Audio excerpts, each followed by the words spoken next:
Today, children will work overnight shifts at slaughterhouses, factories, restaurants to pay their debts to smugglers and traffickers. Today, children will be sold for sex.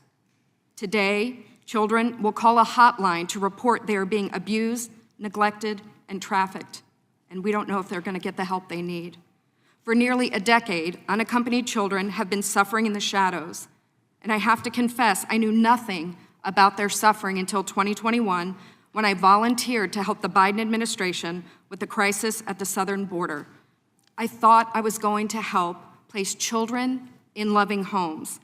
Instead, I discovered that children are being trafficked through a sophisticated network that begins with recruiting in home country, smuggling to the US border, and ends when ORR delivers a child to a sponsor. Some sponsors are criminals and traffickers and members of transnational criminal organizations. Some sponsors view children as commodities and assets to be used for earning income. This is why we are witnessing an explosion of labor trafficking.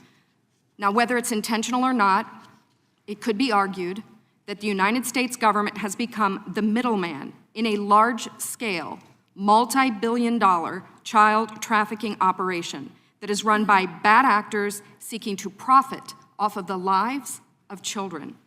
I saw vulnerable indigenous children from Guatemala who speak Mayan dialects and cannot speak Spanish. That means they cannot ask for help in English, they cannot ask for help in Spanish. They become captives of their sponsors. Realizing that we were not offering the children the American dream, but instead putting them in modern-day slavery with wicked overlords was a terrible revelation. These children are a captive victim population with no access to law enforcement or knowledge of their rights.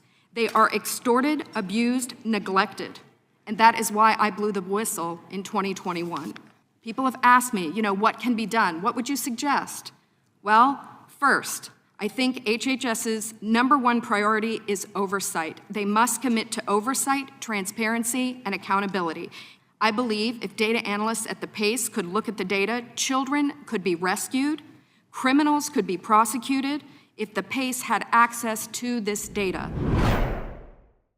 To us, there is no greater duty than reporting the truth and fighting back against the corrupt corporate news narratives that are poisoning our country. For us to continue to be the largest independent creator of no-nonsense, objective, conservative news content on the web, we need your help.